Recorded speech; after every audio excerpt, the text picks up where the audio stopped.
David Harvey is Distinguished Professor of Anthropology here at the City University of New York. He's also a geographer, historian, and an acute political scientist. We meet with Professor Harvey to talk about imperialism, Iran, Iraq, and the US presidential elections. Americans, they don't like to see the US as an empire. They're reflectively against it. Maybe because they're not sufficiently informed about the imperial activities of the US. But what we had with the Bush years was ultra-empire.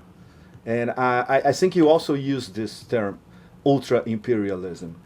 But what next? You think that the next stage would be violent competition between capitalist power blocks? At the moment, as I see it, there are certain power blocks emerging, but they're heavily dependent upon each other.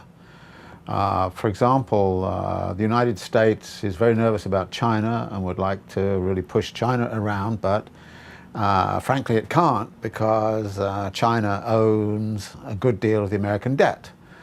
And at the same time, the Chinese can't stop funding the American debt because this is their main market. So actually the interdependence which now exists between these potential power blocks is really very, very strong.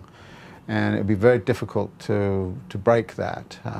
So I'm not so sure we are headed there. I think what we're headed towards is a sort of slow degradation of relations across different geo-economic configurations in the world between, for example, China, India, Brazil, that kind of configuration on the BRIC countries on the one hand.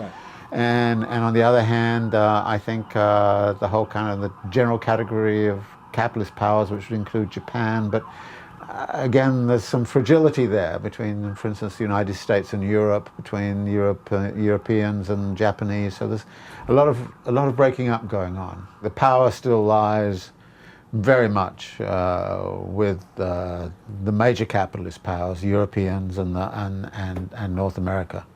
So I think it still lies there, but there's an undermining going on. It's become more porous, a little friable at the edges, as it were. If you were in the Forbidden City in Beijing, you know, with all those, the leaders of the Chinese system, would you be, you know, throwing fireworks about the fact that the US is completely bogged down in Iraq with no way out? I think I'd be very grateful, yes. But I think, frankly, the Chinese are very, very concerned with their internal situation. I don't see them as being kind of aggressively pushing the United States around. I think it wants a quiet life on the international stage as much as it can in order that it can deal with the potential turmoil that exists inside of China. Do you see the imperial neoconservative project as ultimately a war against Asia? Because they want to control sources of energy in the Middle East, specifically Iraq and probably Iran.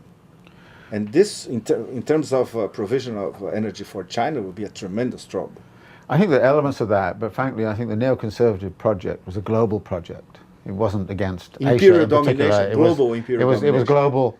It was get the whole globe in order so that the globe can develop in a capitalistic way, which is going to be favorable to, in some respects, US development, but actually capitalist development, which is not necessarily, you know, what's good for capital is not necessarily good for the US, as I think we're seeing in the current situation in the United States.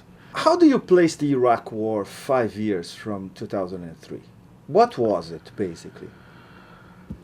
Well, beyond the fact it was a grossly misguided project and a real serious mistake. I mean, I think everybody in the United States would probably now admit that, even though they were 100% for it when it occurred. I think that there was an idea that this was going to lead to oil at $20 a barrel. That's what Rupert Murdoch was saying. That's what Rupert Murdoch said, yeah. He said $20 a barrel, that would be great. So I think there was a strong oil component, but the oil component was not simply about the US, it was about global oil prices. But it was also about using the oil, having control over the oil spigot, which would be a way also of controlling Chinese development and to some degree European ambitions. So I think it was a neoconservative kind of push for global domination, which seriously failed. So you think that the ruling class in America now has come to the conclusion that the neocon project is bad for business. So let's go back to some kind of neoliberal agenda again? I think it's a little more sinister than that. I think one of the reasons many of them are backing Obama is because they think he can kind of project a kind of Kennedy-type image to the rest of the world.